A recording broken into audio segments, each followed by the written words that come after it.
In utility-scale BESS systems, cooling and safety are critical factors that determine both operational efficiency and system lifespan.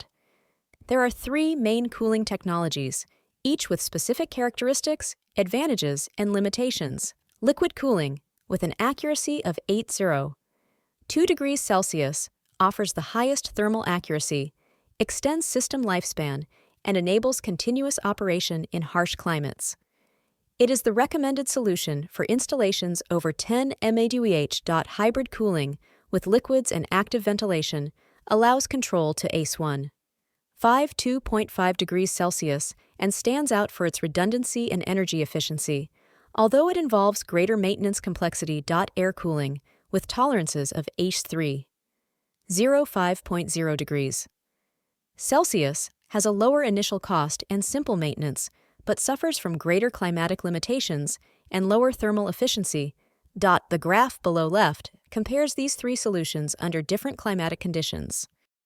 In extreme climates, 40 degrees C to 10 degrees C and plus 45 degrees C to plus 60 degrees C, liquid cooling clearly outperforms, while in temperate climates, hybrid systems also offer good results. The thermal efficiency graph versus ambient temperature confirms that liquid and hybrid systems maintain stable performance above 85% up to 50 degrees Celsius, while air-cooled systems drop below 70% in severe conditions. Regarding advanced safety, modern BESS incorporate early detection systems with gas, smoke, and temperature sensors embedded in each module.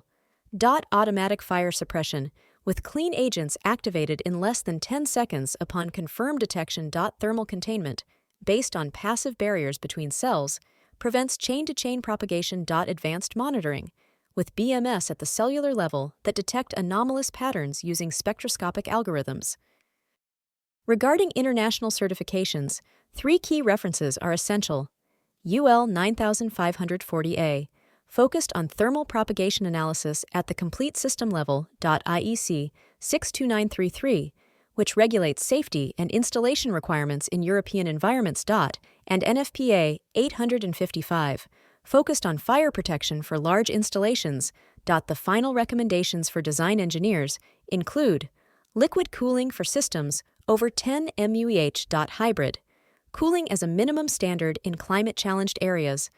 Integration of at least 3 levels of thermal redundancy per container. UL 9540, a certification as a mandatory requirement. And NFPA 855 compatibility to operate in regulated global markets. In short, thermal efficiency and structural safety are not optional. They are strategic elements to ensure performance, availability, and regulatory compliance in utility-scale installations. We conclude this report with a key issue for project design and profitability: the integration of BESS systems in utility-scale solar photovoltaic plants. There are two main integration architectures. DC coupling. The storage system is connected directly to the DC bus.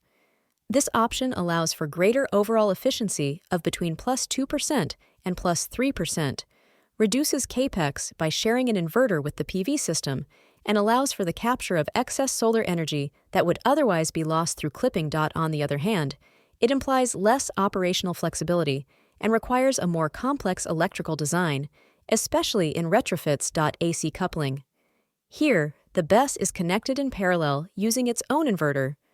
This facilitates retrofitting in existing plants and allows for independent scaling of the storage system.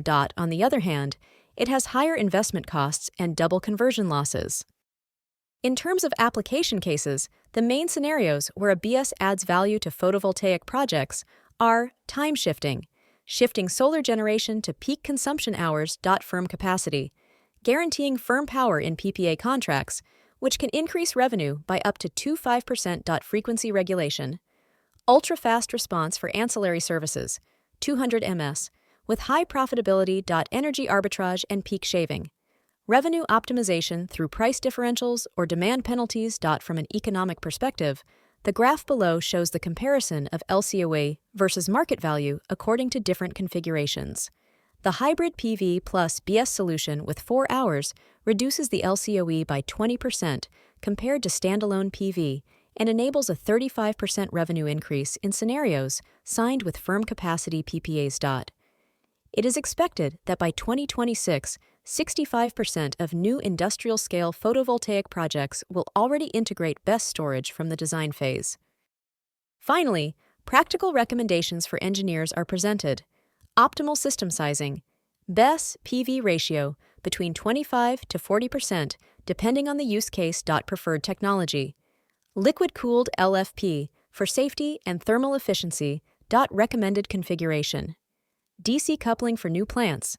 AC coupling for retrofits. Monetization strategy. Design with compatible utility, stacking in mind. Management software.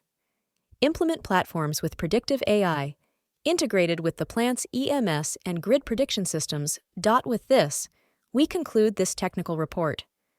The intelligent integration of BESS with photovoltaic plants is no longer a competitive advantage. It is an essential requirement to maximize profitability, flexibility, and resilience in the new energy paradigm.